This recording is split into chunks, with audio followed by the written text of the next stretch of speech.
こ姫との甘いひととき。誰あんこ姫って。 Yeah, she used to be quite the looker until Kishimoto of course botched up her storyline and then just made her fat.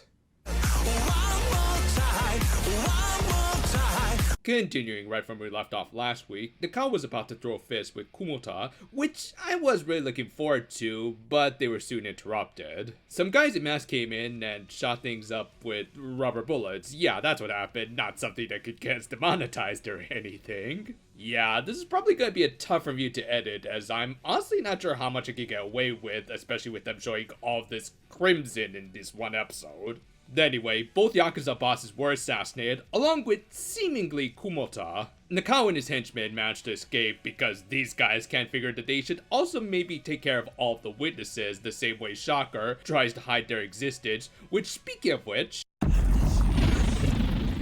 And y'all said I was crazy when I suggested we bring in some bug spray for this job. Sure enough, after Nakao gave his guys a fat stack of yen to temporarily live off of, he went back to the masked men being plucked off by Kumota because it's probably the closest thing he'll ever get to defeating guys in masks. However, Nakao was elated to see the Shocker Kaijin, who again, unlike these thugs, knew that he had to dispose of any eyewitnesses. This resulted in the Yakuza's life flashing before his eyes and giving us his backstory. As it turned out, like Tojima, he was an avid fan of the OG Kamen Rider, and might have even gone down a similar, probably less obsessive path, had things worked out in his life. I mean, even though his mother had gone out for some cigarettes, he did have a good father who was a little too ambitious, as he tried to make some fancy taiyaki well before the rise of the food influencer. And for those who have never tasted or watched any sort of dinks in anime, taiyaki are Thai-shaped pastries that are usually made with pancake batter and filled with sweet red bean paste. However, instead of pancake, Nakao's dad used potashu, the batter they used to make cream puffs with. As a result, it would make them a lot flakier and airier and allow for a lot more filling. But yeah, sorry my guy, but you're not gonna be able to beat the ultimate. Ultimate form! Special turbo!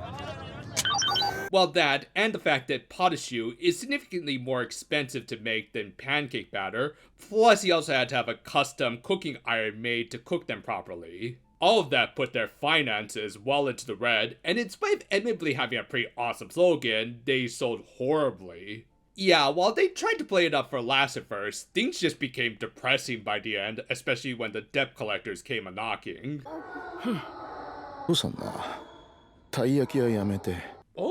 Nakao's dad actually joined Shocker first. I mean, that's clearly a kaijin by his side. But yeah, ridden with death, the dad was forced to go away for a little while Nakao had to go live with his grandparents. And yeah, while pretty on the nose, I did like the symbolism of him accidentally breaking his homemade rider mask to really symbolize the loss of all hope in his life. Thus, when Nakao moved to his new town, he developed an admiration for Shocker for again, sadly, really good reasons. After all, in spite of all of his father's diligent efforts, it was all for naught. So really, why not just become a villain who's not blessed with great powers like the heroes, and instead tries to live in this cruel world under their own rules? Yet, ironically, even that life would be taken away from him by the very thing that he admired. You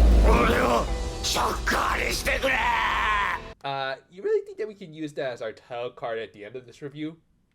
Maybe? Okay.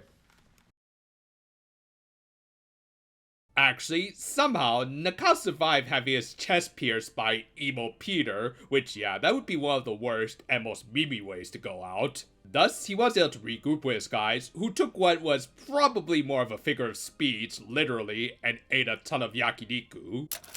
29,500円です。This is just what happens when you take food recommendations from Majima. おい姉ちゃん、特上ホルモン追加3人前。あ、いや、10人前や。 Anyway, after using up about a third of their life savings, Nakao tried to make sense of what happened to him, which became pretty clear when he did the Yahtzee thing. Yeah, I guess Kumota showed mercy on him and fulfilled his wish to become a supervillain gimp.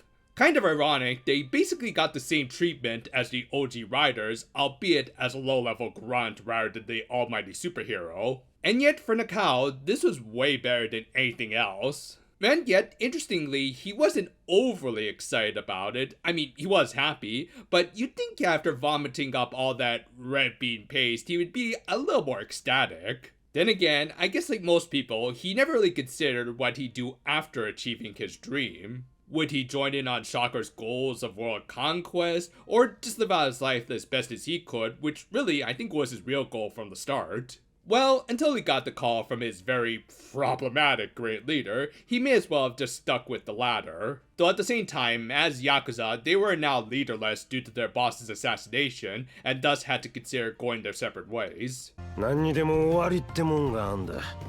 それは必ずやってくる。 Though preferably they shouldn't just go out with a whimper. During all of this, Nakao ended up tasting one of the taiyaki they bought as a dessert, which just so happened to taste like a cream puff and was full of anko. So his guys point to the taiyaki vendor they bought from, who of course turned out to be his dad, who even after all these years didn't give up on his dream, and yeah, this was a legit tearjerker. 夢も希望も必要ないと思ってたけど親父は終わってなかったんだ。 However, along with his dreams, other aspects of his life unfortunately remained the same, like the fact that he was still being harassed by criminals. And as it just so happened, the thugs were from a rival Yakuza gang who orchestrated the earlier attack. Thus, Nakao was more than justified in beating their asses for ruining the lives of both of his father figures. However, he did have a little trouble with Tiny.